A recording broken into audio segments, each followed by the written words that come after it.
Hi guys, this is Frenchie and a lot of you asked me how to shot match like a boss. I have been a freelance colorist for a few years already. I have come across a lot of footages during my career and I want to share with you my must for you to have a successful shot matching. Together we're going to shot match red footages with GoPro footages in the same style. But before we are going to the tutorial, here is a word from our sponsor, MotionVFX. MotionVFX is the leading creator of plugins for Davinci Resolve and Final Cut Pro. They provide top quality tools for video editors and motion designers. Packages that will really ease your editing workflow and make your edit go to the next level. Guys, to share my experience that I had with MotionVFX, I just had an editing job that I completed and MotionVFX literally saved my bum. For this job, the transition packages really saved me and made us have an approval very quickly. I'm actually preparing a video about it because that was a crazy experience. This video is already recorded. I'm just waiting for the project to be on air so I can release the video, so it's gonna be soon, guys. Also, when you buy packages on MotionVFX, MotionVFX provide the M installer, which is a software that will install for you the plugins in Davinci Resolve and archive all the plugins that you've bought. You find then all the plugins in your edit page in the Effect tab. It's really convenient. Because it's MotionVFX birthday, click on the link in the description if you want to buy editing packages and you're gonna enjoy 30% off until the 5th of May. MotionVFX is organizing the M Showtime Challenge where they are giving a package for free to create an original show reel. They have a lot of crazy prizes to win. You have until the 7th of May 2024 to participate to this M Showtime Challenge. I put the link of the challenge in the description. Thank you MotionVFX for sponsoring the video. Now let's go to the tutorial. So here we are, guys, in our timeline, and what I want to point out before we are shot matching is the tools that we are going to use and that are very efficient in shot matching. So the first tool I want to present to you first is the groups. So it's pretty easy to do. You just need to click on the thumbnail. And in my timeline right now, I'm having 3 GoPro shots. So you can't really see that it's GoPro shots because it has been reinterpreted into Apple ProRes 44444. But these 3 footages are GoPro. So I'm just going to select all, right click, and go to add into a new group.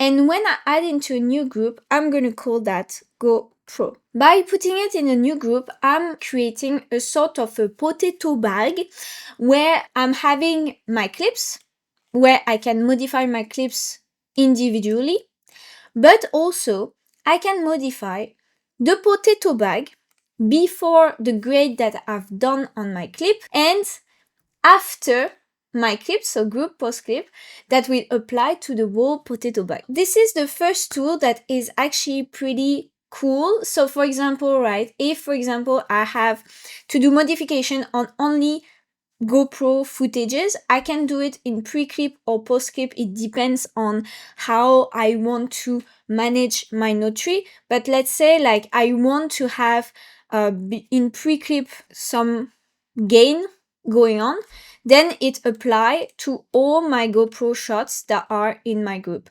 And how I recognize that these cameras are in my group, it's easy. I just have an indicator of a link next to my videos that are in the group. The second tool that we are going to use is the wiping tool. So for the wiping tool, it's pretty useful because you just need to click this icon over here and you go to your gallery where you can have your references. So it can be either grading references that are not from the project, or it can be references of the grading that you already done in the timeline, which then it's easy to match. What is important in the wiping tool is that you can either change the wiping effect like this. And if your reference is not fitting well in your wiping tool, you can go to, I think it's called input sizing, and you go to your reference. So this is only affecting the reference if you click on this one, and you can change the reference flip or the width and the height of it to fit better your shot matching. Also, what we will use in our shot matching, and that is really helpful, is the split tool. So the split tool is this tool over here. And so when I select it, I'm gonna have my footage that is highlighted, and what I can do is that I can have multiple features to ease my shot matching. The features that I use the most are selected clips. So for this, I'm just gonna take my clip that I already have and select another clip in the timeline. So I just click command, and I can compare my two clips like this. So if, for example, I have a grade that have been done in my timeline and I want to take it as a reference, then I can match it better together. There's the selected still images. So it's the same as, for example, what we've done in the wiping tool, where actually my reference would be my still image that I have in my gallery. So the best strategies I find for shot matching is actually to put all your footages in the same color space. I'm going to explain myself. When you are interpreting your footage in a camera color space, the Rec 709 of the color space that is interpreted will follow the color science of the camera. It will be difficult for you to make it match because it's their own color sciences. What I'm doing to shot match easily is that I'm gonna just take a color space and make my footages just stick to this color space. So the easiest way is actually either you take Davinci Wide Gamut as a color space or ACES as a color space. My own preference would go into Davinci Wide Gamut because ACES AP1 could be tinier in terms of color space, and you will have less color manipulation possible. I'm just going to go to my project settings here, and in color science, we're just going to change YRGB color manage. You can also do it in color space transform, but this, if you want to have the detail of it, I'm going to put in the annotation my Davinci Wide Gamut video. In color processing mode, you go to custom, input color space, red, because the camera that is the most used in my timeline is red, and timeline color space is going to be Davinci Wide Gamut. Output color space, I will output in Gamma 2.4 because my screen is in Gamma 2.4, and also I'm delivering for a commercial, so the standard is Gamma 2.4. And now I have Davinci Resolve that interprets my footages. What can happen sometimes, for example, these GoPro footages that are natively in Rec 709, it can happen that Davinci Resolve interprets it like this. If Davinci Resolve interprets it like this, which is it applies the red wide gamut on my GoPro footages, what I can do is that I can right click on the thumbnail, go to input color space, and go to Rec 709 and put the right input color space to interpret my GoPro footage. The other strategy that I have to shot match is that I'm going to take a shot as a reference within my timeline. So kind of like a hero shot, and I'm going to grade it first. And when I'm satisfied with the grade, then I'm going to apply the same look over my timeline. For this, I already done a grade that I've done for this job. So let's see it together. I started with the LUT called Bangkok. So this LUT, I'm still stress testing it, but it will appear very soon in my Colorist Companion Pack. For people that already bought the Colorist Companion Pack, you're gonna receive the Bangkok LUT when I'm finished stress testing it. I put the Bangkok LUT for this look, and I've done some balance. So balance is just some gain. After HDR, I've done some shadows and light, and I put my HDR to linear. Color slice, I actually use the color slice for this. Of course, when I've done this job, I didn't have color slice because color slice just appeared recently, but I found that my result was way faster if I use color slice. So I use color slice for this one, especially for the helmet and the blues, which makes a very dense blue, which is nice. And I use a vignette to finish the look. Our objective now is that I'm going to take this as a reference and I'm going to apply it first on all the red footages that I have, because I like to do this first. When I apply to footages that are from the same camera, it will be easier to match. And then for my ego, it's going to be a boost of ego. So I prefer to start with footages that are easy to match first to boost a bit my ego, and then like go to the very hard ones, because the hard ones would be a nightmare. So first we're just gonna extend the grade.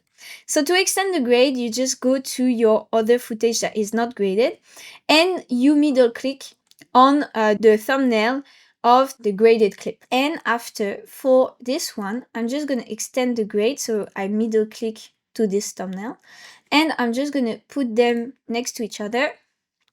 And I see that I still need a bit more density in the helmet, because if you see, this is more dense than this one. So let's just go to the color slice and we go to our blues and we put more density. Yeah, that's all. In terms of contrast, we are good. So now that I've done this, there's few rules to know when you match other shots that are more complicated and it's less obvious that it will match straight away. So the few rules are: first, the eye will recognize the contrast first. The objective that you need to understand is that when you shot match to other cameras, if the contrast doesn't follow the reference contrast, then it will be a miss completely. So for me, the most important is that you nail the contrast first, and after you get preoccupied on the colors. The second rule is the video has to flow. So the video has to flow. That doesn't mean that all the footages of the different cameras has to match 100% the reference still. Why? It's because these different cameras have their own way of catching light, of interpreting the image. Even though we are interpreting them in Davinci wide gamut, they have their own way to work within this color space. My advice is that don't pull your hair out of your scalp by trying to match 100% your image. For me, as long as when I play it flows, then I will be happy with that. Okay, so let's make the GoPro match. So let's make this one first. For this, I just middle click on the reference and I'm gonna put the reference next to my clip. So for this, I'm just gonna take my primaries and I'm gonna go down with my offset, because if you see, you can see in my waveform over here, when I didn't put down my offset, my image that is here was way too bright than my reference. Then we're just gonna go down in our offset. So now I'm at 1.15 and I'm having something way more coherent. Here also, I'm just gonna change a bit the aspect of the grass, because here we're having a bit more red going on than this one. So what I'm gonna do is just, I'm gonna create a color wrapper node, and we're just gonna go to our color wrapper, take our yellow and go towards red. So we have something that is matching. Okay, and I think we are pretty good. So now let's go with the very difficult GoPro shots. So I'm just gonna copy and paste what I've done on the GoPro and see what it does. And if you can see, what it does is making everything blue, which I don't want at all. So maybe it's a problem of color slice, because if you see, when I do my Rec 709, my Rec 709 is already pretty blue. So maybe I will need to tone down my saturation of the blue in my color slice. So I take my saturation and I go down with my saturation. I find that my sky is way too blue. So I'm just gonna go down with my saturation. Also, for the reference of the sky, what I can do is take another reference that we had where we can see the sky. And so here I can see that this guy is way warmer than this one. So let's say, so I'm gonna go to my color wrapper and I'm gonna take my blues and I'm gonna go towards cyan and I'm gonna decrease the saturation of it. And for my cyan, the same, I'm gonna decrease the saturation to have actually the same kind of blues. The problem when I decrease my saturation, then I'm losing my helmet and I'm losing my blues over here. But I find that actually it's going pretty well on the road and on the environment, the background. So what I can do is that before my node over here, because I want these changes to happen before, so then I can have more manipulation possible on my character. What I can do is that I can create a magic mask on him, so then I'm sure it's very clean. So I'm just going to create the magic mask like this, and let's see what it does. And I just want to have the motorcycle. Let's just put better, so we are something like this. And over here, then I'm going to increase the blues. So we're going to increase the blues. So then we don't lose our blues that we had. And we come back with our blues. Okay. And I'm just going to take our cyan and go like this. And now for the reference of my blue, I'm just gonna reuse my selected clip and see what I have. So my blue over here is way more dense than the blue that I have here. So what I can do is that on my mask, because this is magic mask, on my mask, what I can do is that I can go to color slice and then increase my saturation of blue. See what it does. I see that it affects a bit too much my motorcycle, which then I don't really like. So let's see also what it does when I increase the density. So because also it's a GoPro, it's cracking really fast. So you have to be really careful of what it does. Okay, I don't want it to crack. So I'm having something like this. I'm still not satisfied with the helmet. I really need the helmet to be more purple. And so for this, then I'm just gonna create a node after my color wrapper. And this is gonna be only helmet. And I'm just gonna create a window around my helmet. Let's see if it works. And I'm just gonna increase the saturation and go towards purple. So like you can see when I do this, you can see the edges. And so maybe it's not great because I want something that is clean. So for this, I need another mask. But luckily, Magic Mask is quite clean. So I can just do this. And it's working pretty well already. So perfect. And so if I put it next to each other, we have something that is a bit more similar, which is great. And maybe with the magic mask, I can just tone down the luminosity of it with my curves. And now we are pretty close. We are pretty close, guys. So when I play it, I have this and I have this. Of course, I find that when I go towards this and this, I'm having less warmth than this one. Because if you see, if I compare these two, the blues are way more dominant than this one. So what I can do is that I can warm up a tiny bit the image, and that's all. So I warm up to 82, and normally it should do the trick. So when I play these two, it works better. Okay, so when I compared, I found that my helmet was a bit too spilling on the clouds. So what I can do is that I'm going to refine my selection with my magic mask. If you see, I've got a lot of spilling around. So what I'm going to do is that I'm going to take my in and out ratio and go towards left. So then I can reduce the effect of the mask around, and I'm having a cleaner helmet. So if you can see, I'm just gonna remove the strokes.